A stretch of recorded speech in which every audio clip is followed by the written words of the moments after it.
Hey everyone, I'm Alex from Myers Digital. This is a tutorial on how to set up files for RISO print on Procreate. I'm making this for RISO Fest 2022, so hello Wayne, hello Sunshine Press, love you guys are sick, and hopefully I do it justice. So, I'm just gonna run you through the file setup for everything.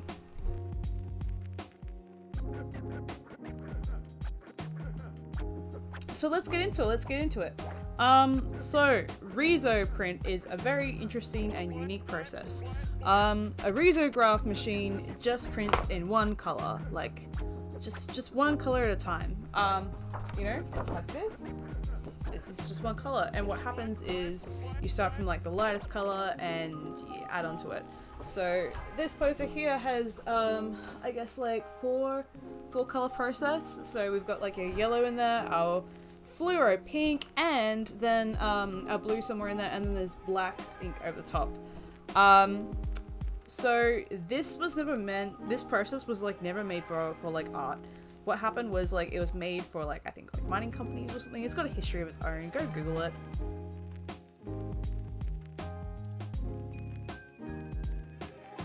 So what is really handy in making and planning out RISO print is first you gotta know what the print looks like. You gotta know what the medium you're working with. I highly suggest, like on this screen over here, getting one of these like card things. Get them in real life. If you attend the Sunshine Press workshop, you will probably get like a little sample swatch, and it'll show you like what the colors look like when they blend together and when they're printed over each other. Get one of those guys, because how it looks digitally and how it looks physically are two different things, and if you're working purely digitally, you're kind of flying blind and you gotta hope for the best. Also, like I said, like registration, like color, it kind of changes a little bit too, so you've just got to embrace the chaos and any variation that comes with it. Registration, like lined up perfectly, that doesn't happen. Like it's like kind of like the thing about RISO. Like there's smudges, there's misalignment. It's kind of what makes it funky, unique, and cool. So if you can't deal with that, probably not the medium for you, but just embrace the chaos. So how you set up for files for RISO print is that your files are like 3 different layers. You know, you got one color, and then you run through like the paper again through the machine, and you print on another color, and then you run another color over the top of that, and then that's your print. That's your little guy. Pretty sweet, huh? What makes this process so complicated is that do you know like about like a mask, like masking stuff like in Photoshop? If not, Google what that is, because this is not that tutorial.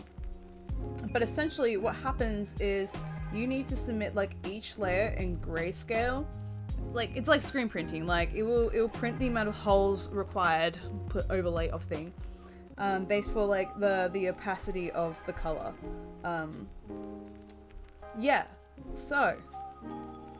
You print one color over the X, and you end up with something like that.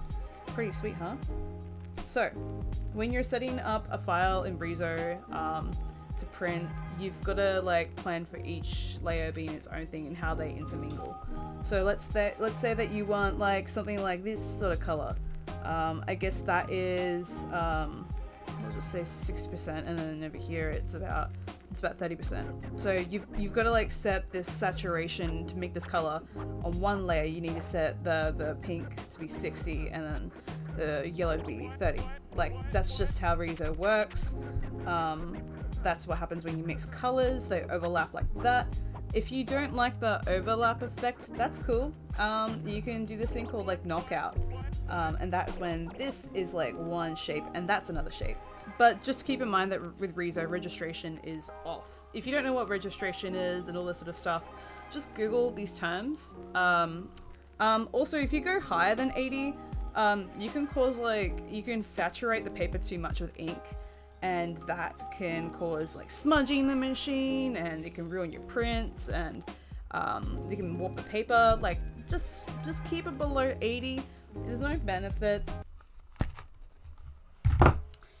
Hey, so this is Alex from the future, or now past.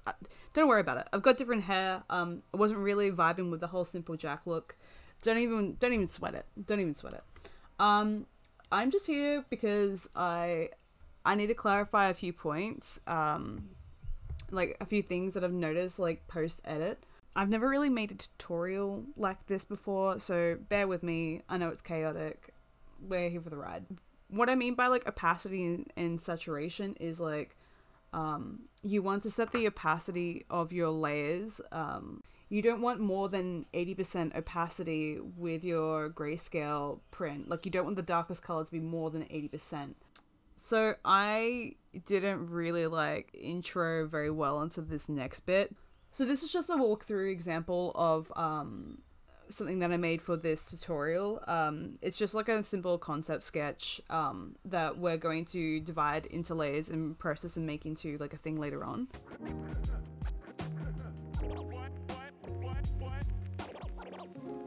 So what like I've done basically is I've drawn this little guy. Draw your little concept, draw your guy. This is the stage of planning. This is not the final result, this is just planning. Draw your little guy. I always start with line work how you like to. Plan out your drawing. Once you've done that, color it. Just swatch from this area. So we want to keep it below 80, okay? So keep this below 80.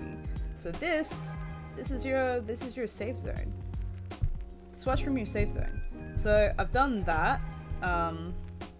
So I filled in my little birdie guy, like so, and I kind of plotted out where I got these colors from. So like, you know, I labeled them 1, 2, and 3. Super important. This is gonna save your life later on. Grab this guy, screenshot him, save him for later. Right.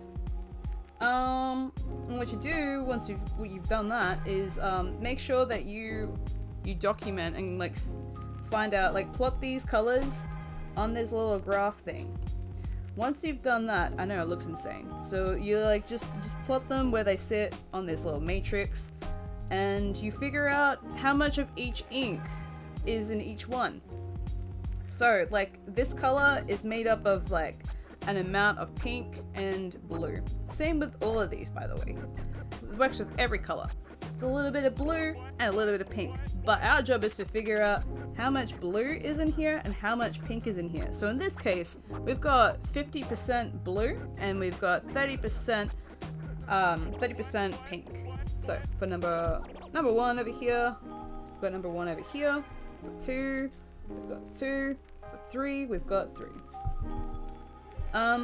This little crazy thing where you've written out like how much the percentages are and everything, I know it looks insane, but just screen grab it. That is going to be your lifesaver later on too.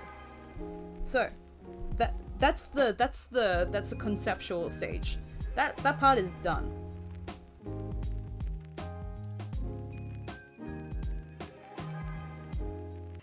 Here I'm going to show you how to set up your file for A3 RISO print on Procreate. Bleed isn't an issue typically, you should be fine. And yeah, so you want to make sure you don't need to account for bleed or anything, because like RISO kind of does its thing anyway. Like again, it's more of an approximation game. As long as you export everything the right size, it should be okay. You want to make sure your pixel settings are like this. So you want a width of 3,508 pixels by 4,961 pixels. Make sure your DPI is at 300. Yes. I don't think it needs to be any higher, but don't make it go any lower than 300, okay? And as for your color settings, you're exporting in grayscale, so color doesn't really matter too much. Just make sure that you export it as a PDF and that you name your files correctly.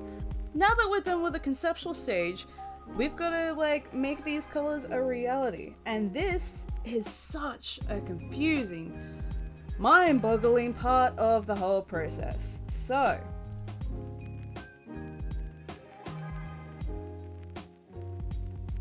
you wanna take the little guy you've done, that little screenshot you've done, and you wanna use them as reference.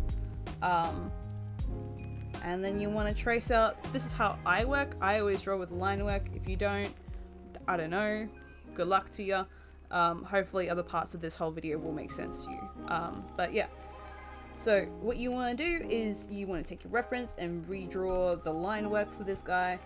And what you want to do is you want to recreate every one of these colors individually. And we will start with number 1. So with number 1, name your layers. Please name your layers. With number 1, we've got to create the pink for number 1.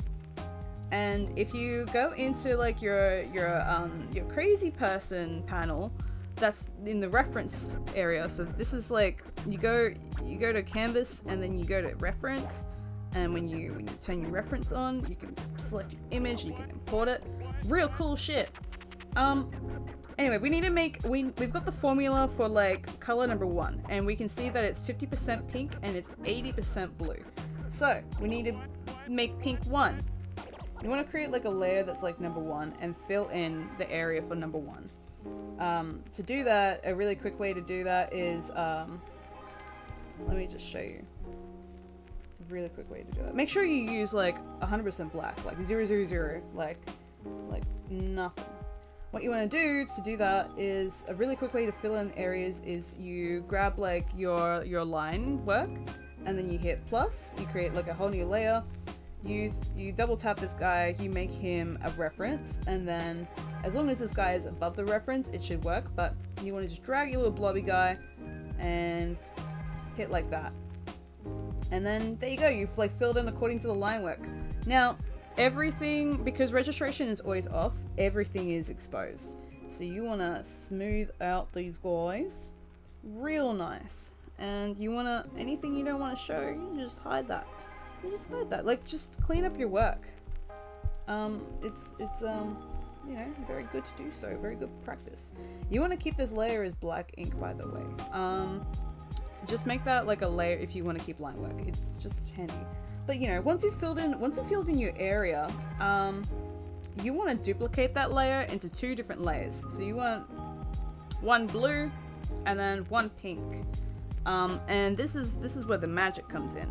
So this little madman map, this is the cheat sheet. This is your formula on how to make this number 1 color over here. Like, this is the secret sauce. Like, this color is like what this color is, right? Yeah. So for example, for blue number 1, you want to make sure that the opacity is the same as what's on your cheat sheet. So for number 1, blue is at 80%. So we've got the opacity at 80%. Excellent. And then for our pink, number 1,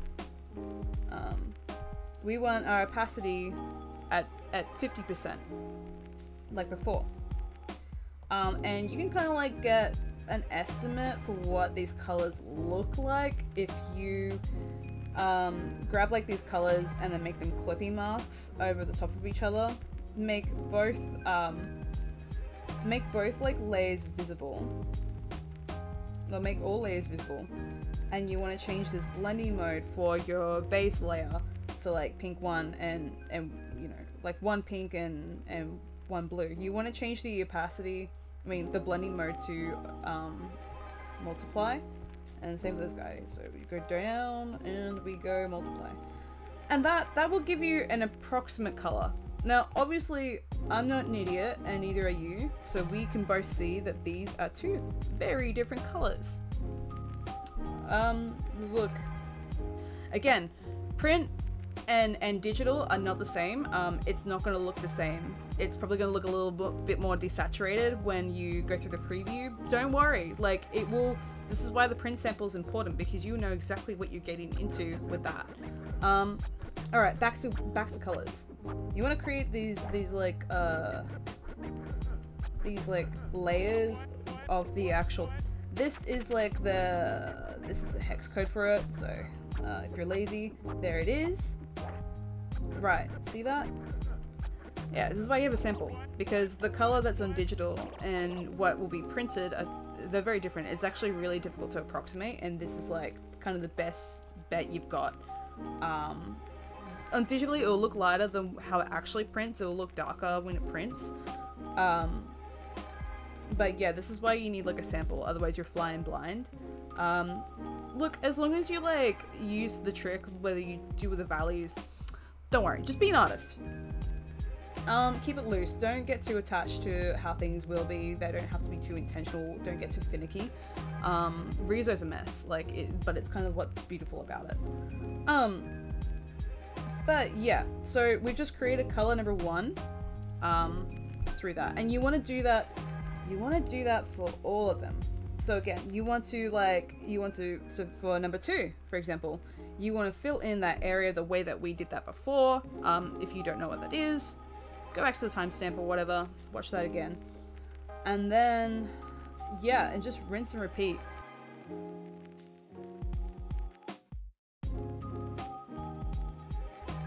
Now, I know that this looks insane and messy with all of this stuff. Once you get to this stage, make sure that all your blending modes are at normal, and drag all your ink colors, so like your pink and your blue and stuff, all the way to the top. Doesn't matter so much for the line work, just keep it up there. What you want to do at this point, once everything is like all off, even this guy, once this is like all done, and all this stuff is like set up, and double check your opacities. Once this is all set up, you want to get out of here, you want to select this guy, and you want to duplicate it. Okay, we need to work non-destructively. So, because if you like want to undo something later on, you're kind of screwed. So this is like a checkpoint. Just trust me, duplicate your work. You're welcome if you have like a crisis moment. So this part is obviously the destructive part. This is when you grab all of your layers of like one ink type and you merge them into one. Okay, so what you want to do at this point is you want to merge you want to check that the opacities are all correct, and once you have, you want to start merging each ink type together. So if you are like me and using pink and blue, you want to merge all your like 1, 2, 3 layers of pink together. So you just go down and you go merge down. There we go, those two are merged. You want to hit that and merge down. And there you go, you've done it. So this is it. If you want to preview what it looks like, you just want to turn these layers on, delete that. What you do is you just tap it and you hit clipping mask. Tap that one, hit clipping mask, and then what you do with this one is you change the blending mode. So you tap here and you change the blending mode to multiply, and same with this one. And finally, go into your black ink layer and drop that to 80%. Now I know that this looks pretty light, but it'll actually print out like solid colors, like it'll print out darker. You just don't want to go above that 80 threshold, otherwise you'll oversaturate the paper and cause problems. And yeah, what will happen is when you print things, even though you've lined everything up perfectly, it will print like with misregistration, and that's what this looks like. This is just the nature of the game. This is what happens with RISO. There's no real preventing it. In fact, like, it's kind of a desired effect. It's a bit funky, so you just got to embrace it. There are different ways you can go about that. I can show you a previous example. In fact, I will real quick.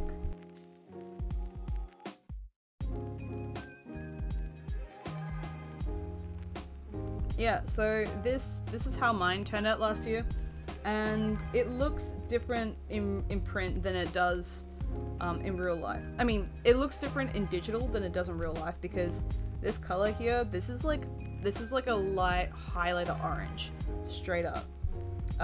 This is like not that color, and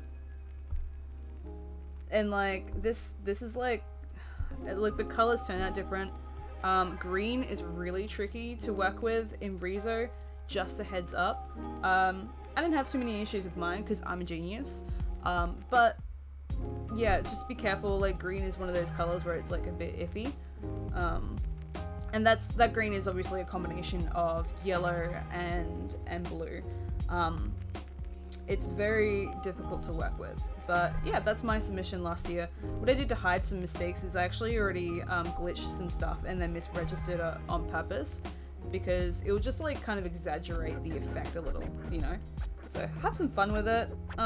Do what suits you. And yeah.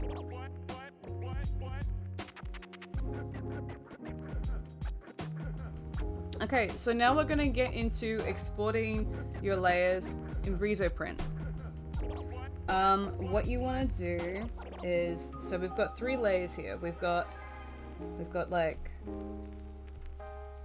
our pink layer, we've got our blue layer, and we've got our black.